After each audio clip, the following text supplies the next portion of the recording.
What's up guys? Tara, food trip! Ang huli nga pala guys kami ngayong araw ng napakaraming mga seafoods na pwede naming food tripin dito sa aming palaisdaan. Meron tayong alimango, sugpo, tahong at meron din guys tayong kalantugas at malalaking isdang samaral. Sinama ko kasi guys yung ibang kaibigan ko dito sa aming palaisdaan kaya magpo-food trip muna kami ng napaka-solid. So what's up mga kanapadaan lang. So ngayong araw nga guys ay susubukan naming manghuli dito ng napakaraming sugpo at mga alimango. At hindi lang yun guys, uhulihin din namin yung mga malalaking isdang samaral na ilagaan namin dito. At dahil nga guys napakaraming alimango at samaral dito sa palaisdaan namin, mas pinili ko nga pala guys hindi bumaba at hinayaan ko na lang yung mga tropa dyan.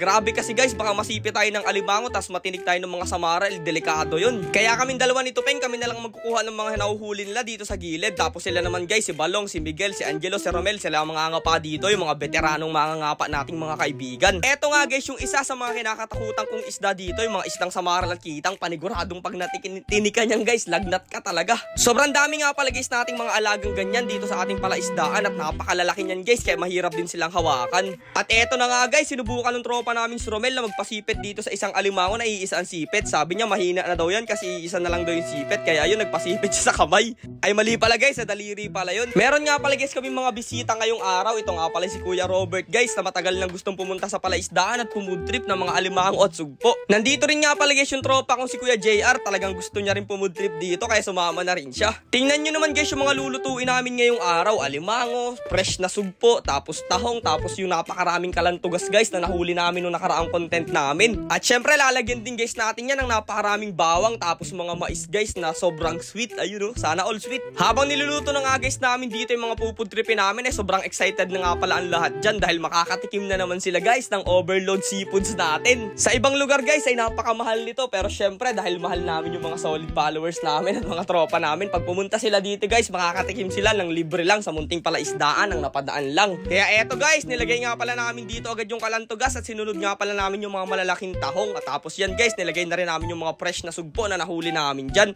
Papaigahin nga lang guys natin to sa Sprite para medyo matamis-tamis guys yung kanya maging lasa. Tapos ayun, nilagay na namin guys yung mga biniyak namin napakatataba at napakasolid na alimango. Syempre susunod na rin guys natin dyan yung napakasarap na mais. Ito nga pala guys ang magpapaganda ng design dyan. At ang nagluluto nga pala nyan guys, walang iba kundi itong camera girl natin. Magaling na kasi guys siyang magluto, sa kakapanood niya sa amin sa pagluluto. Ayun, na-adapt na niya at kaya niya na magluto. Malapit na rin nga daw guys siyang mag-asawa, baka meron daw guys dyan. Sobrang saya at napakasarap nga pala guys na naging salo-salo, tambayan at kwentuhan namin sa munting palaisdaan. Kaya sa mga gustong pumunta dito ng mga solid followers namin at mga kapwa namin vlogger, mag-chat lang kayo guys at iset natin yan.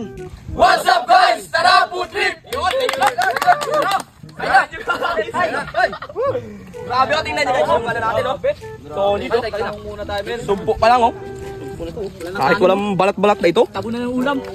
Tingnan nyo naman o. Quality. Ay ko, ano ka ba? Pa-joward o. Kaya ayun guys, tara, samahan nyo na kami sa napakasarap na food trip. At hanggang dito na lang muna guys.